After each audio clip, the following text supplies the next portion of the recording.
मैं हूं नवी सत्ती और आज की टॉप स्टोरीज आपके सामने रखते हैं।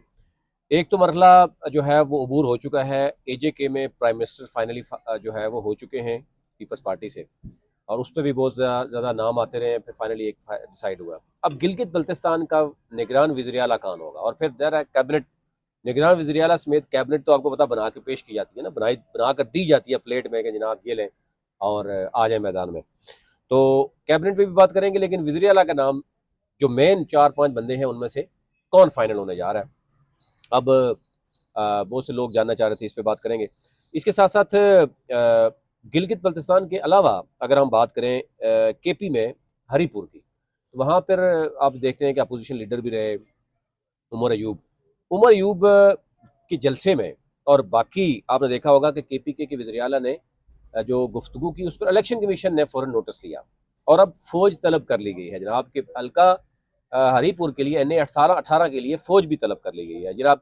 अब वहाँ पर कहा जा रहा है कि फौज के बाद आने के बाद तहरीक इंसाफ से ये क्लेम कर रही है कि सीधी सीधी धांधली होगी, और यानी अदम एतमाद है केपी की गवर्नमेंट पर कि इलेक्शन कमीशन और फौज जो है वो मुबैन तौर पर उन पर इल्ज़ाम है कि जनाब ये मैनेज किया जाएगा।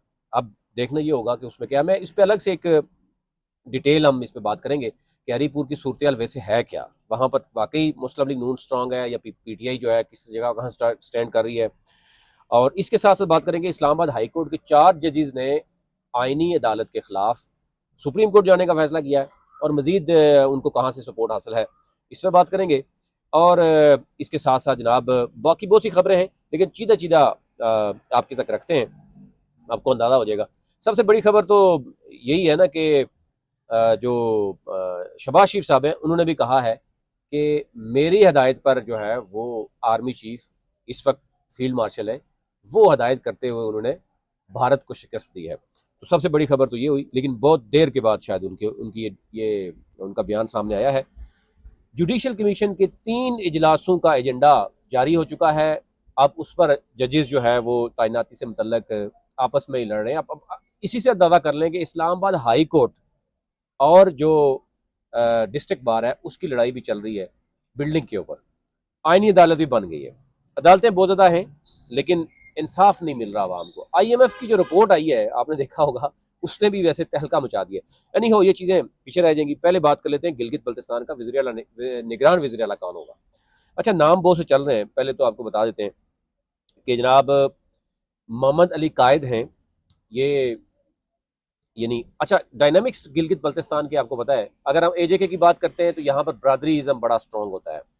वहाँ पर जो है वो 3 आपसे शीन यशकुन भी बड़ा चलता है, और उसके बाद 3 फ़िका वहाँ, यानी आप समझते हैं अहले सुन्नत, अहले तशी और इस्माइली फ़िका बहुत ज़्यादा वहाँ पर मतलब 3 फैक्शंस हैं, 3 डिवीजन्स हैं, और कुछ डिस्ट्रिक्ट्स जो है ना बाकायदा तौर पर बड़ा इन चीज़ों को मैनेज करते हैं, और हुकूमत बनाते हुए भी, गवर्नर बना लगाते हुए, स्पीकर लगाते हुए, वज़ीर आला लगाते हुए, इवन जजेस लगाते हुए भी इन चीज़ों को, ये डॉक्यूमेंट में नहीं है, लेकिन ये रवायात में है। जैसे UK का आइन जो है ना वो 70% अनरिटर्न है ना, इसी तरीके से गिलगित बल्तिस्तान की डायनामिक्स जो है ना वो शीन यशकुन से शुरू होती है, और फिर जो 3 जो वहाँ पे बड़े यानी इस्लाम के आप समझते हैं कि फ़िका है, उनको उनके उनको देखते हुए डिवीजन की जाती है। तो वज़ीर आला कौन होगा, इस पर मैं आपसे बात करता हूँ। एक तो जनाब नाम जो चल रहे हैं वो आपके सामने रख देते हैं। एक तो है जनाब brigadier retired Rashid, sorry brigadier retired Bisharat साहब हैं ये।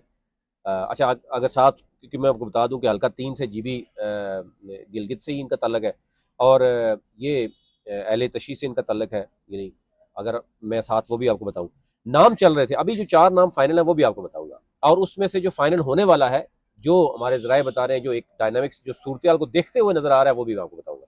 अगर फैसला जो भी होगा वो आपको बताइए, यहाँ पे कुछ भी हो सकता है। मोहम्मद अली कायद साहब हैं, ये भी अहले तशी फ़िका से हैं, और तहरीक इस्लामी के ये जनरल सेक्रेटरी हैं, नगर से इनका ताल्लुक है। अब्बास अली मंदोक साहब हैं, ये नूर बख्शी यानी उसमें से हैं। अमेरिका, इनको कहते हैं अमेरिका वाले, शॉर्ट फॉर्म है कि ये अमेरिका से आए हैं, और ये गांचे से इनका ताल्लुक है। उसके बाद चलते हैं जनाब जौहर अली राकी साहब हैं, ये भी अहले तशी फ़िका से हैं, और ये एक्स केयरटेकर जो है वो मिनिस्टर भी रहे, और इस्लामाबाद चैम्बर ऑफ कॉमर्स में भी ये ओहदे पे रहे हैं मुस्लिम। अच्छा जी, एक और नाम भी नाम तो मैंने कहा बहुत से चलते रहे, लेकिन अभी फिलहाल 3-4 नाम फाइनल, जिनमें से एक ही नाम अभी तक जो ऊपर आ रहा है वो भी आप बताएंगे। शाहिदुल्लाह बेग साहब हैं। शाहिदुल्लाह बेग साहब ओएमजी के 22वें ग्रेड के थे, 9th कामन के थे, और ये भी गिलगित बल्तिस्तान से, हुंजा से हैं, इनका नाम भी चल रहा था। फिर उसी तरह जो है वो डॉक्टर शेर बहादुर अंजम साहब हैं जनाब, ये अहले सुन्नत से हैं, और ये इनका ताल्लुक अस्तोर से है, और इनके बारे में कहा जाए ये यूके वाले हैं, और ये नवाज शरीफ साहब के बड़े करीब है। यानी आपको पता है कि ये चीज़ें चलती हैं, जब भी कोई मामला चलता है टिकट देने का या वज़ीर-ए-आला बनाने का, तो हर बंदा अपनी अपनी लॉबिंग से कोशिश ज़रूर करता है, और उनके जो पैरोकार होते हैं या उनके वर्कर्स होते हैं, आप ये समझेंगे यहाँ पर तो क्योंकि ज़रा उस तरह वर्कर्स तो है नहीं, ये निगरान सेटअप है, यहाँ पे तो वोट लेकर तो इन लोगों ने आना नहीं है, इन लोगों ने जहाँ से आना है वो आपको पता है। अच्छा जी, उसमें राजा नजीमुल अमीन है जो इस्माइली फ़िका से हैं, और ये एक्स जो है वो इन्वेस्टमेंट बोर्ड के चेयरमैन भी है, रॉयल फाउंडेशन के चेयरमैन भी है, इनका तल्लक भी हुंजा से है। अच्छा, अब डायनामिक्स ये देखने हैं कि इस वक्त जो गवर्नर हैं वो हैं बल्तिस्तान से, यानी स्कर्दू से, और वो अहले तशी हैं, और जो इस वक्त वज़ीर आला हैं, जो इस वक्त मौजूद हैं वज़ीर आला, वो अहले सुन्नत हैं, और वो दयामर डिवीजन से हैं, यानी चलास वाली साइड से हैं, तो वो अहले सुन्नत हैं। तो अभी कुछ एक माह तकरीबन कबल वहाँ पे एक नाखुशगवार वाक़या भी आपको पता हुआ। तो उस सूरत हाल को देखते हुए, और वैसे भी जो मोस्टली आपने देखा कि 2009 के इलेक्शन देखें, 2015 में देखें, 2020 में देखें, तो मोस्टली जो आए हैं, अगर वज़ीर आला आए हैं, तो वो आप देख लें कि मेहदी शाह के बाद, 2009 के बाद गवर्नर तो हैं अभी, लेकिन उसके बाद 2015 में जो आए हैं, उसके बाद हाफ़िज़ हफ़ीज़ रहमान, वो अहले सुन्नत से हैं। उसके बाद जो है वो 2020 में अगर आप देखें तो खालिद खुर्शीद आए हैं, खालिद खुर्शीद के बाद जो है वो फिर भी अहले सुन्नत आए हैं। तो यूँ एक डायनामिक्स तो नज़र आ रहे हैं, और इलेक्शन भी होना है आगे, तो ऐसा कोई बंदा चाहिए जो न्यूट्रल भी हो थोड़ा सा वो।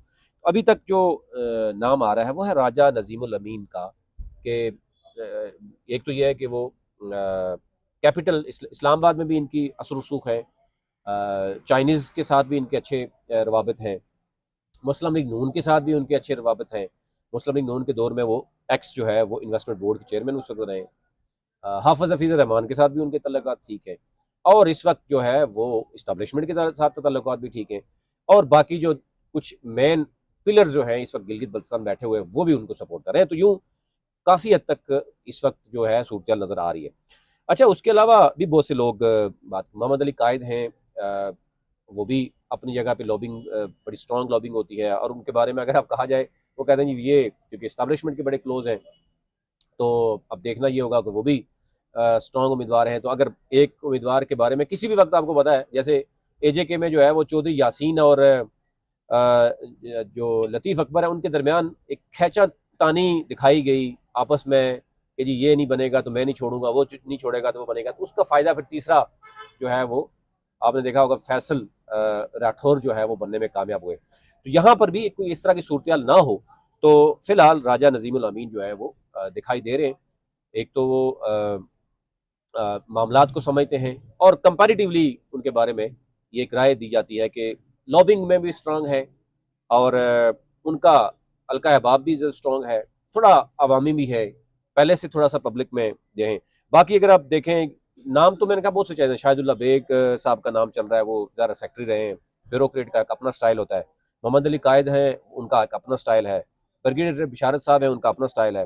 अब्बास अली मंदोक हैं, बज़ाहिर उनके बारे में कहा जाता है कि वो इस तरह के पब्लिक अवामी नुमाइंदे नहीं है, लेकिन ज़ाहिर है वो भी एक्स जो है वो निगरान हुकूमत का हिस्सा भी रहे हैं पहले, और फिर वो चले गए थे बाहर। तो वो अमेरिका से आए थे, या फिर यूके वाले भी चल रहे हैं, लेकिन जौहर अली राकी साहब का भी नाम चल रहा है, ये एक्स केयरटेकर भी रहे, और इस्लामा चैम्बर। तो ये हर एक बंदा अपने अपने लॉबिंग तो ज़्यादा स्ट्रांग करेगा। और दूसरी बात यह है कि कोई प्राइम मिनिस्टर ने फैसला करना है, कोई लंबी चौड़ी बात नहीं है। अभी समरी गई नहीं गई, बहुत से लोग जाना चाहे, समरी अभी तक वैसे गई नहीं है। और आजकल जो है ना ई गवर्नेंस का निज़ाम चल रहा है, व्हाट्सअप पे फैसला होना है, उसमें कोई ऐसी बात नहीं है, तो फैसला जल्दी हो जाएगा। वैसे ये एक्सपेक्टेड है कि सुबह तक फैसला हो जाएगा, क्योंकि 21 है, और 24 को तो आपको पता है चीज़ें बिल्कुल क्लियर हो जाएंगी, और 22 को तो ऐलान भी करना है। तो ये सूरत थी, अभी तक रखनी थी। बहुत लंबा शदीगा हो गया। एन ए 18 हरीपुर के हवाले से नेक्स्ट उस पर बात करेंगे, अभी तक लेते हैं।